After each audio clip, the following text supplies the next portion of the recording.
How about this next question from May KOK? Who are we more concerned for, Hampton or TreVeyon Henderson? Let's talk about TreVeyon Henderson, guys, because he's our next running back here. He's got the Steelers.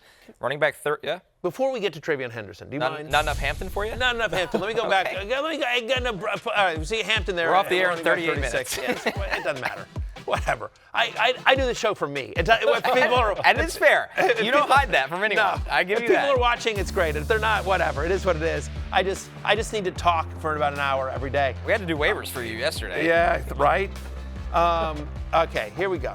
So only because we're talking about Hampton, the whole thing, and I know people are critical of, hey, ride or die. And listen, a lot of pressure on this year's ride or die because Kyler Murray did not work out last year.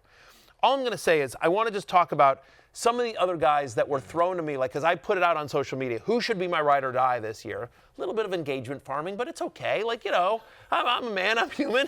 All right, so in my engagement farming social media, here are the names that people came up, the most common names that suggested for my ride or die. Ashton Genty, by the way, running back 28 on the season. And I thought he was too obvious. He was going inside the top 6. Right? Chase Brown, he's been running back 20. He's running back 24. Bucky Irving, okay, he's running back 11. We'll see. Nico Collins is wide receiver 46. Drake London, wide receiver 49. Brian Thomas Jr., wide receiver 54. Xavier Worthy, injured, as well. And honestly, if I'd been able to make the ride or die pick later in the preseason, honestly, where I would have gone is actually Tyler Warren. Because I had him at tight end 7. We talked about him every show. I had him at tight end 7. Consensus was like tight end 14. Even when he's rising up a little bit, started to gain some steam, he was like tight end 11. You know what I mean? I was all in on Tyler Warren. I know you were as well. I went to bet him offensive rookie year this morning. He's now the front runner at plus 300. I was like, all right, there goes that. There he goes. Yeah. But he probably would have been my ride or die had I had 3 weeks more to sort of, get some preseason looks and that kind of stuff. But to me, I think other than Tyler Warren, which we were unsure of at the quarterback at the time I made the decision, Bucky Irving, okay, fair. Any of the guys that we would have chosen, it's 2 weeks. Right. It's 2 weeks. Come to me at the end of the year. And if Hampton sucks at the end of the year, then you can yell at me. Then you can tweet at me. Then you can spam my Instagram. Then you can put the comments in. There you go. Give it time. Because I'll be on a beach at that Chiefs point. are 0-2. There's a lot of the notifications. It's early. Yeah, exactly. It's early. All right, now we can talk about TreVeyon Henderson, who's the RB32 in points per game through 2 weeks right now. Jay, I think the big issue with this one here is that, after a couple penalties, they don't trust him as much as the veteran backs on this roster. The issue is he doesn't play.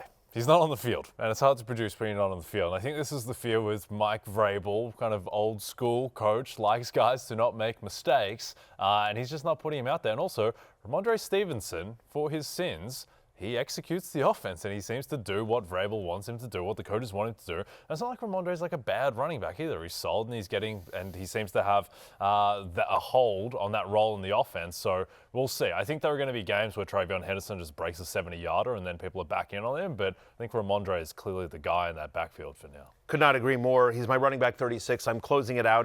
He played less than 30% of the snaps last week. Shout out to my friend J.J. Zacharias, who pointed out he was called for 3 separate holding penalties in this game. And then there was a play later that Ramondre had the big was a touchdown run, right? He had a big play later, and Vrabel said in the post-game press conference that was actually supposed to be TreVeyon. At least that's how they practice it. Taking him out. And so you wonder, right, did they take him out because of all the holding penalties? Either way, in 2 games this season, he's got 16 total touches. We never thought he was going to be a workhorse back, but we thought he would get 16 touches a game, not 16 through 2. The matchup against Pittsburgh you don't love. I'm closing it out on TreVeyon Henderson, and candidly, I'm closing it out until I see it. Right. He's going to need to have a big game before I'm like, yeah, now I'm back in, because it just doesn't feel like,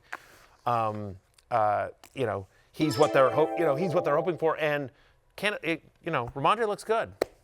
Hey, it's Matthew Berry from NBCSports.com and Rotoworld.com, and I want to thank you so much for watching whatever it is you just watched, or if nothing else, being too lazy to click out of the autoplay after this video started, after whatever it is you actually wanted to watch finished.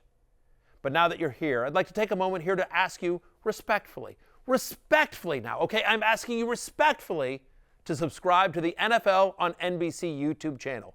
You'll get the latest Roto World fantasy news headlines, all sorts of great shows, including my own Fantasy Football Happy Hour. So go subscribe now. Again, I'm asking respectfully.